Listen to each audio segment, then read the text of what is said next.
Thank you, Margaret. Now we will share screen.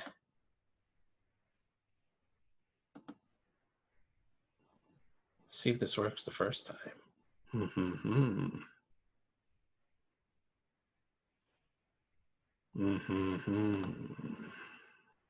Aha!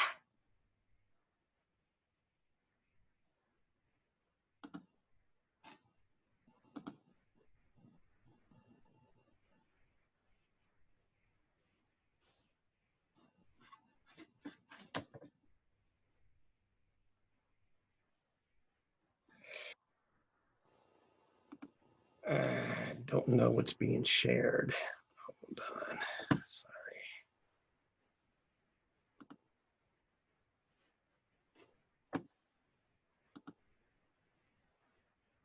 All right.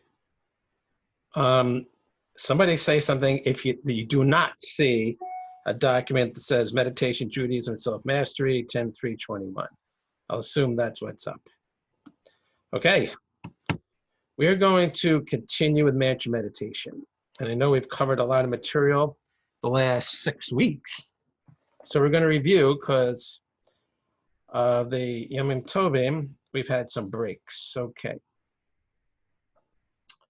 Let's start with Rabbi Avigdor Miller because I have an insight for you. Marty was nice enough to give us this quote from Rabbi Avigdor Miller. And it's so juicy because it's entirely reflective of what we've been doing. This is what he says.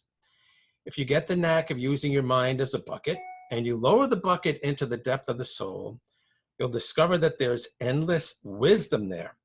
The longer the rope, the more deeply you can lower that bucket into your mind and draw forth precious wisdom that will flow without end. Culminating, I think what he means here is culminating in the image of Hashem, whatever that is. Okay. Now, this is so wonderful because it reinforces what we've been learning. And let me give you an example about how we can relate to this because it is deep. We've been talking in meditation about going deep. And we've talked about getting stronger in your meditative skills so that you can advance from detaching yourself from a single thought or feeling to the root of that, to going further and detaching yourself from your state of mind. So let's give an example of that and see how it relates to what Rabbi Miller is saying. Let's suppose you're meditating and all of a sudden you're thinking about pizza. I would love to have a slice of pizza. And you get caught up in that, should I have onions or should I have mushrooms? On and on and on. Should it be a personal pie? Do I want to get a big pie and split it? Okay. You're thinking about the pizza. Okay. And then you realize, I should be meditating. Let's let that idea go and go back to my breath. Okay. As you keep doing the meditation, what happens? You're able to pull the plug sooner on going into this reverie, letting the thoughts about the pizza pull you through. You're like, you start thinking of the pizza, and before you start thinking about the topics, like, I'm thinking about the pizza, I got to pull back. Okay. It's that pulling back sooner that shows you're developing stronger meditative skills, which really means you're developing more mind control, more control over the contents of your mind. So what then happens? So what happens is you develop these skills, and not only do you let it go and don't dwell on the pizza or the toppings, but you become a little bit more aware, like, why am I thinking about this pizza in the first place? Maybe it's because you're hungry, or maybe it's because your body's become used to eating carbs for energy and you're a little bit low in energy. Or maybe it's because you're buddies with the guy that runs the pizza place, you want to pay a visit. There's a root, there's a certain larger state of mind that generated the thoughts about that pizza.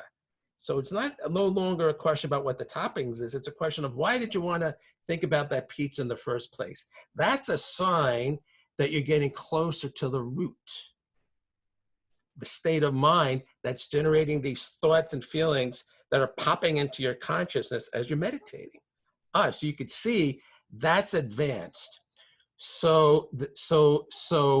The easier you find it in letting the thought trail go, getting to the root, getting to the state of mind, that shows you're getting stronger in your meditation.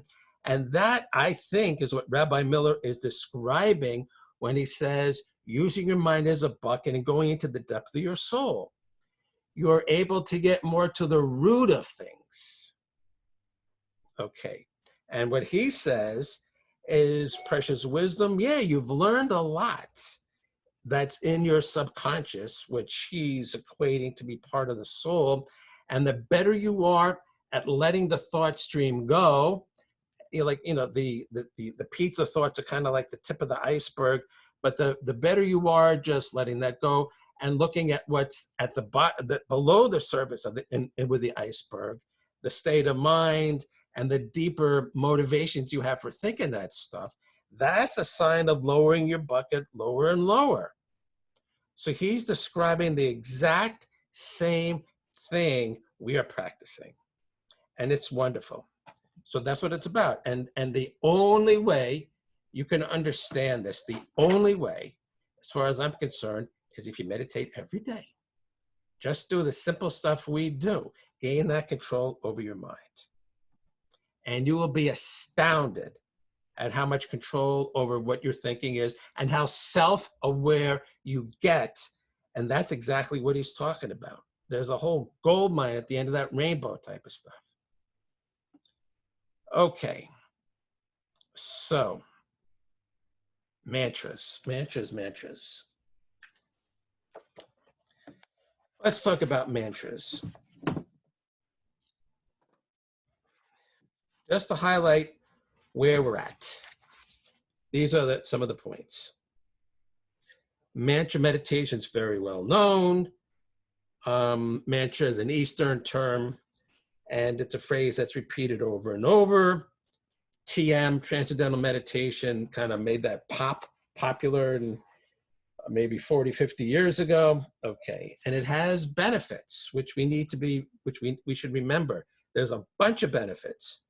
The most immediate benefit is that relaxes your body, meaning that it takes energy and it tenses your body up to think all kinds of stuff. You're attached to this, you're attached to that, you're attached to this, you're attached to that. You can feel your body tense up as you maybe go on and you start thinking about this or that. But if you use a mantra, if you have a phrase that you're repeating or a word that you're repeating, your body lets go of the other stuff and stays focused. Okay. And there's a clinical technique called standardized clinical meditation, which professional psychologists use to help people relax their bodies. Okay. Second thing is that having a mantra becomes a habit. And not only does it becomes something that your mind becomes accustomed to, and not only does your body relax, but your mind relaxes, meaning your body can let go of the tension that's involved in holding on to stuff. And in your mind, you're forgetting about the stuff that you've been holding on to because you're replacing, you're focusing your awareness, not on all the stuff that pops up on the screen, but on just the mantra, on the word or phrase you're repeating. Okay. The third thing we mentioned is that there is a biblical term for mantra meditation, Haggah, Rabbi Kaplan says. And he says it denotes a sound or a thought that is repeated, like the cooing of a dove or the growling of a lion. But he's not exact. It's a little bit ambiguous as to exactly what Haggah is, but there is a reference to mantra meditation. And so there are, putting the sounds aside for a second, you can have the effect of relaxation of your body and mind with any word or phrase, whatever it is. I love Cheerios, whatever it is. But there can be an additional layer of meaning and additional benefit if you use special words. And he talks about Ribono Shel Olam, which Rabbi Nachman uses, Master of the Universe. If you understand the words, then that can raise your consciousness, because certain words have certain meanings, and certain words will affect you and will themselves raise your consciousness. You will elevate yourself spiritually by repeating certain words. And an example is Ribono Shel Olam. Okay. And then he takes it even a step further to a place that we're not close to reaching yet, but he says there are certain mystical terms, and he mentioned that there's references in the Talmud to this, where not only do you elevate your consciousness, but you actually ascend to a place where you're in a new spiritual space, and that becomes your new starting point, and you can elevate further from there. So it's like you take the elevator up, and you can continue like a space explorer there. So that's very advanced. We're not going to be touching that for a while, if at all. But these are benefits of mantra meditation. And Rabbi Kaplan, we have many sources, the Zohar, the Talmud, and the Nevi'im, that talk about this. Okay, so mantra meditation is a very Jewish thing. Okay. Okay.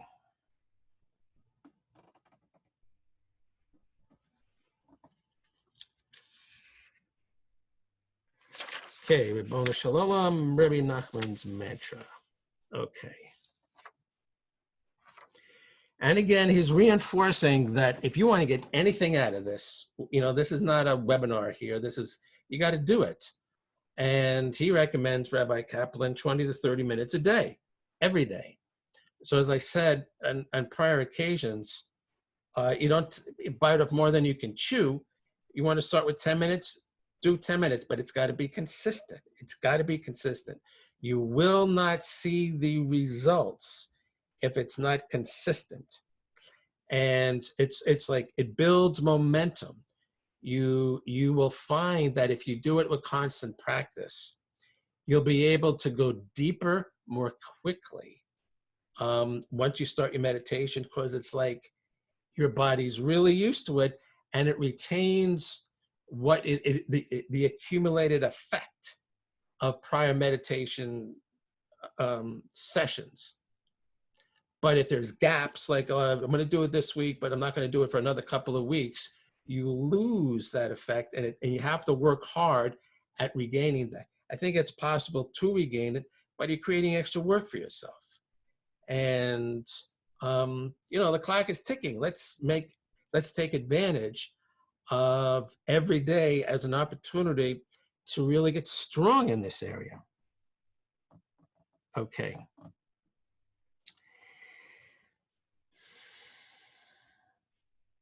Says, in general, the preparations for meditation are straightforward and simple. You should meditate in a time and place where you will not be interrupted or disturbed by people, phone calls, or noise. Rabbi Nachman said that it was best to have a special room for meditation if possible. Since this is a luxury that few can afford, you can choose a special corner of the house, a special chair, or a room where you can be alone at night when no one else is about. Rabbi Nachman also said that woods, hills, and fields are good places to meditate, especially when the weather is comfortable. All right, so, we have the idea of makom kavua, a place where you daven. I mean, we're used to this. People typically go to the same seat or the area when they go to shul, and including women, and same thing with meditation. That's your place. And if you have a place where you're used to doing this, mentally you're already there, because it takes a while to be mentally oriented to what you're doing. That's why a lot of people, when they do work, like work at home, they have a special place, a special desk where they do their computer, as opposed to just doing it on the kitchen table or the dining room table. Why? Because that serves another purpose. But if you have this desk is for my work, then you easily slip into the frame of mind where you can be productive. That's what he's talking about. Now, the outside is really good. I personally find that the bugs and stuff are a challenge. So you got to find a place where you won't get disturbed. The name of the game is not getting disturbed. So you got to find a place where you're comfortable.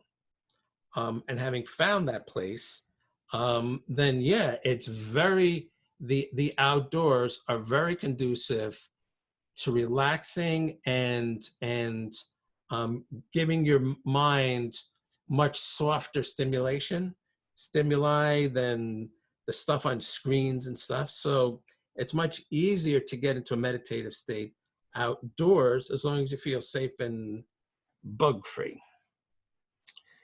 But then he says but the place is not important as long as it is an environment where you will not be interrupted.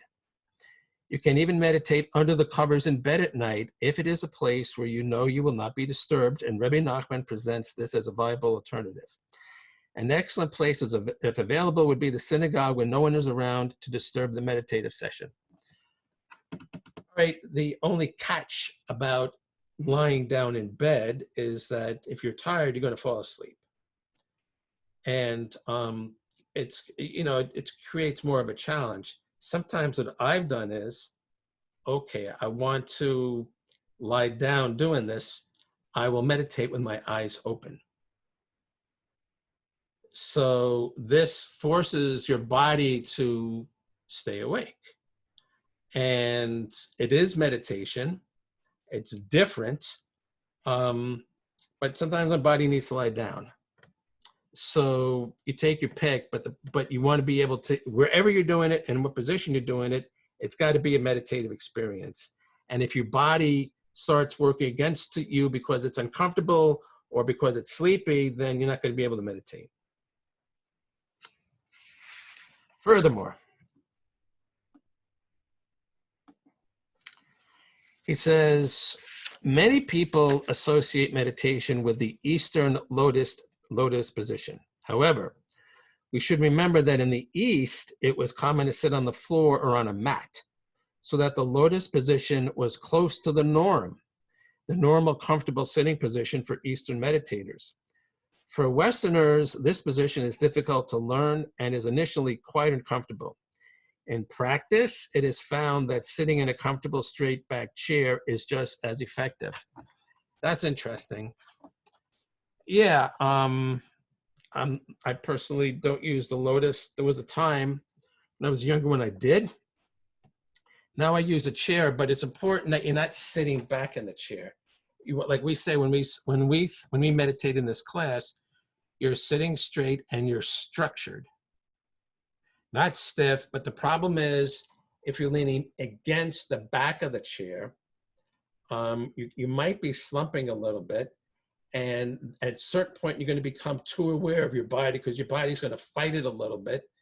So you don't want to do that. You want to be structured. And typically when I meditate in a chair, I sit on the edge of the chair so that I don't have to fight with my position against the back of the chair. In any case, this is of little relevance to Jewish meditation, since the systems do not prescribe any special position. So he's saying that from a Jewish point of view, there's not a recommended position. It is true that there are references to sitting in a chair, but they are only meant as a suggestion. You may choose any position in which you can remain comfortable for a long period of time without moving the body or being subject to cramping. Okay.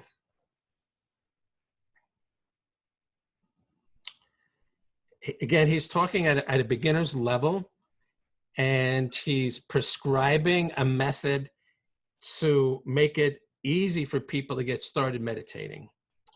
So he's talking about sitting in a comfortable chair, okay, and not moving the body. In prior classes, we have discussed moving meditation. We discussed standing meditation. Okay, these are advancements past sitting meditation. But if you don't do sitting meditation enough, you're not going to have the strength of mind to meditate, either moving or standing. Meaning you'll focus too much on what you're doing and not enough on meditating. So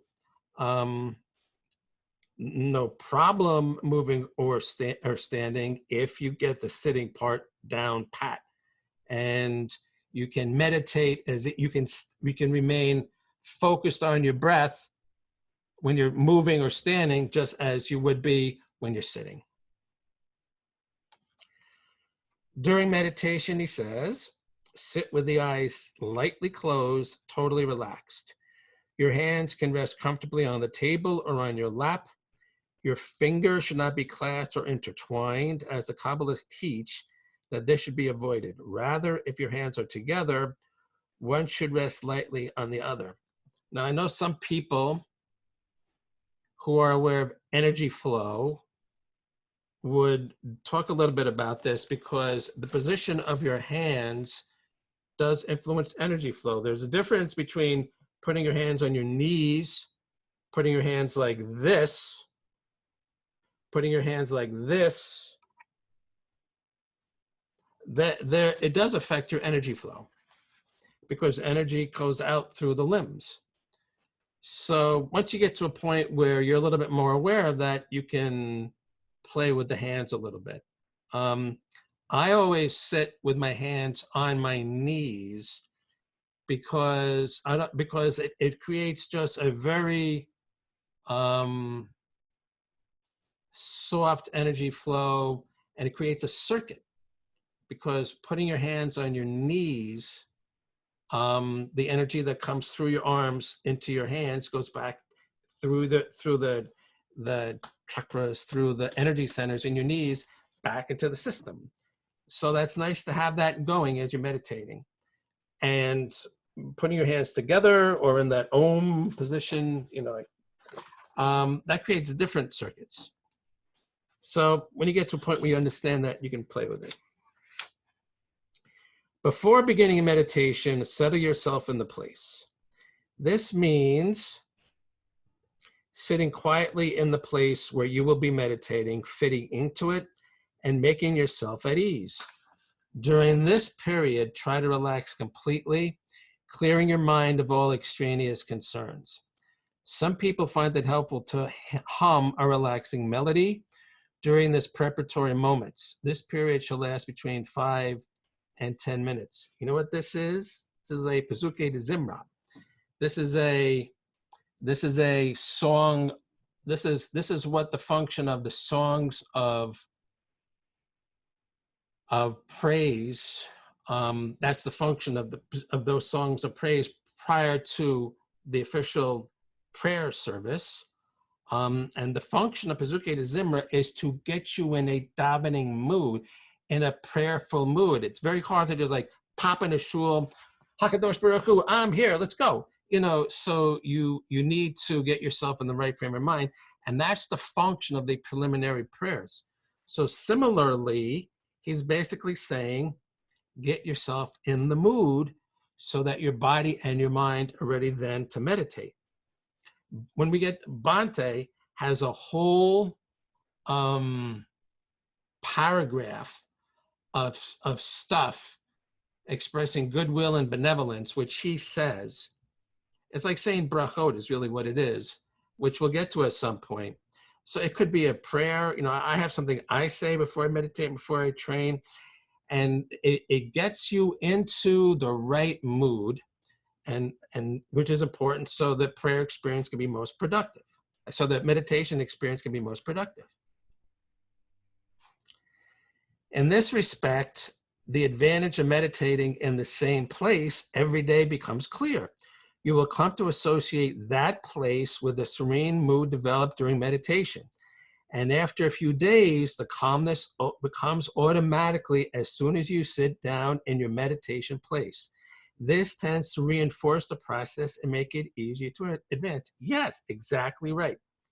Exactly. That's like the function of a shul. When we say like the Shekhinah is in the Beit HaMikdash, Beit HaKnesset, it's like, how easy it is then to cognitively relate to God, because that's what the place is for. So, I have a chair that when I'm in that chair, that's my meditation chair. So it gets me in the mood. Okay.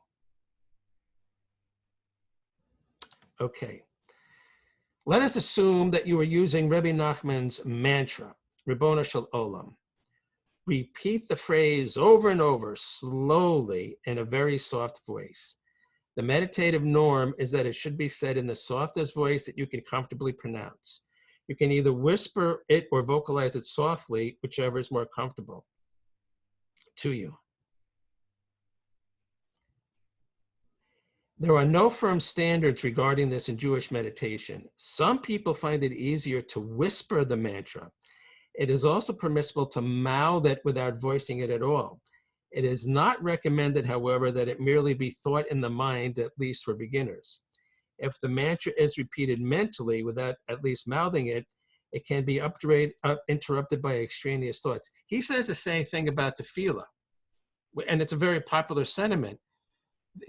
One of the functions of saying prayers out loud, even if you're saying it to yourself softly, is that it enables you to focus on something, namely your voice, and it keeps you from getting distracted.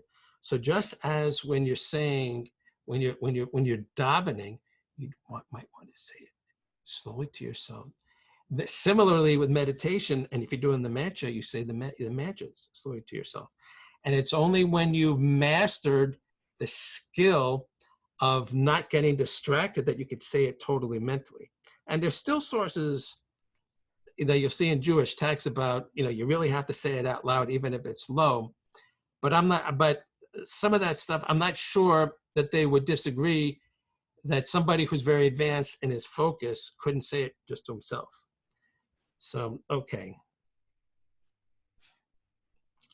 Therefore, one should not place too much emphasis on how the mantra is said, as long as it is said for the designated time. This usually consists of a period between 20 minutes and a half hour, as mentioned earlier. If you wish, you may use a silent timer to signal when the meditation period is over. This is preferable to looking at a clock, which takes the mind off meditation. You can also have someone else signal you when the time is up.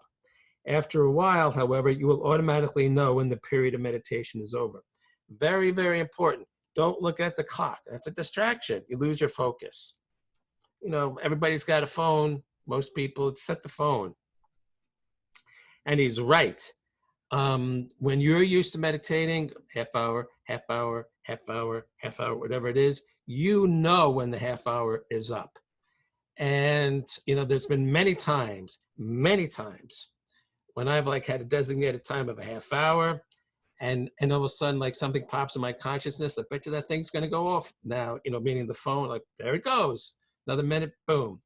Your body definitely gets to subconsciously time the duration, and it knows.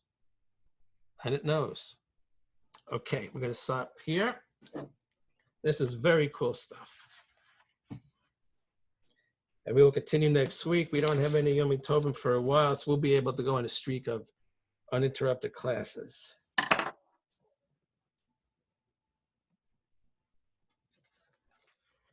Bhante time. Okay.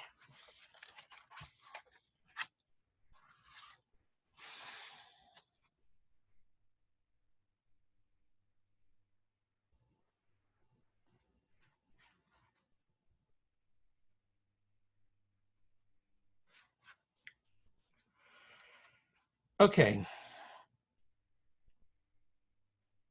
He's dealing with something very interesting, a little complex, but very interesting. Mental states, distractions. He's been giving us a really interesting, deep insight. And the insight is that how we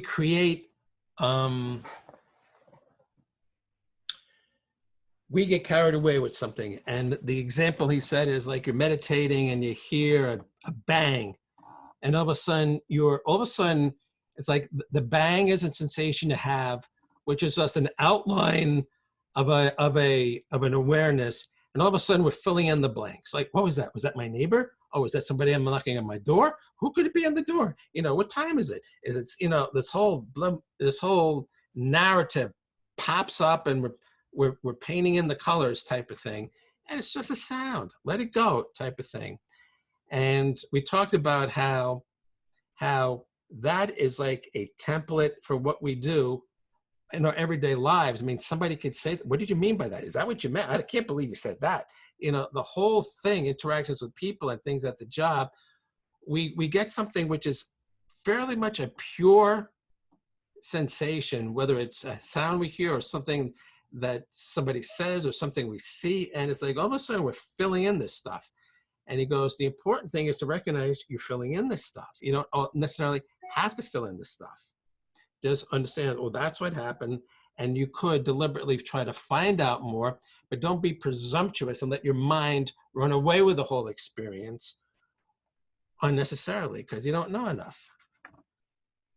So he says, what is the key to preventing yourself from running away with the sensation and getting carried away with it? Mindfulness. Obviously, mindfulness is everything. So he says, mindfulness grows by the exercise of mindfulness. It is like exercising a muscle.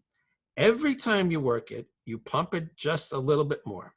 You make it a little stronger. The very fact that you have felt that wake-up sensation or any sensation means that you have just improved your mindfulness power. That means you win. Move back to the breathing without regret. However, the regret is a conditioned reflex, and it may come along anyway. Another mental habit. It's like, oh no, I got carried away. Well, okay. Now you're mindful of the fact you got carried away, and you got mindful of the fact that you're kicking yourself because you got carried away. Give it some attention, and it will fade away, and you return to your breath. And here is the clincher. He says, meditation is a bit like mental acid. It eats away slowly at whatever you put it on.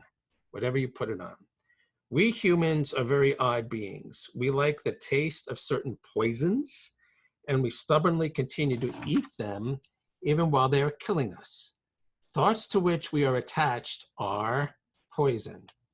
You will find yourself quite eager to dig some thoughts out by the roots while you jealously guard and cherish certain others. That is the human condition. Vipassana meditation is not a game. And again, he's calling it Vipassana. It's that's what the Hindus call it. And for us, it's the same thing. Clear awareness is more than a pleasurable pastime. It is a road up and out of the quagmire in which we are all stuck, the swamp of our own desires and aversions, and these days, considering COVID paranoia, fear. It is relatively easy to apply awareness to the nastier aspects of your existence. Once you have seen fear and depression evaporate under the hot, intense beacon of awareness, you will want to repeat that process. Those are the unpleasant mental states. They hurt.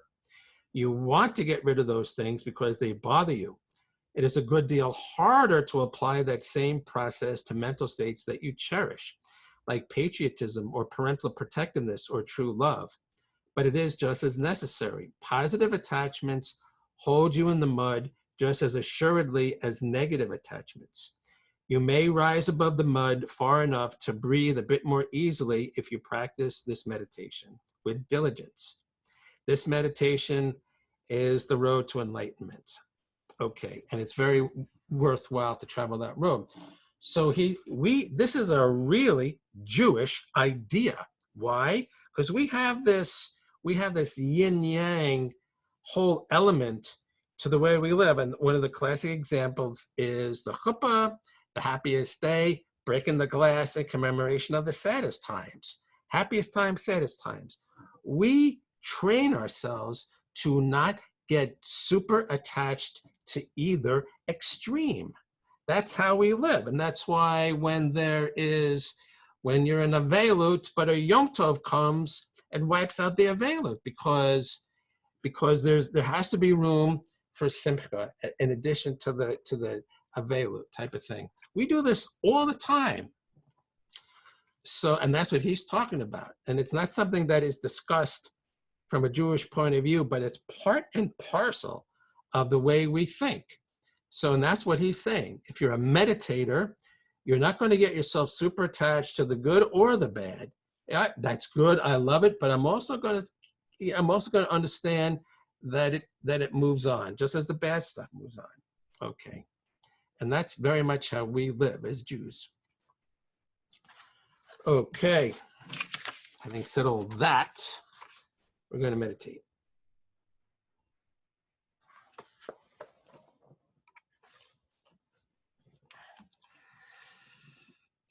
Let us stop sharing. Let us stop the recording.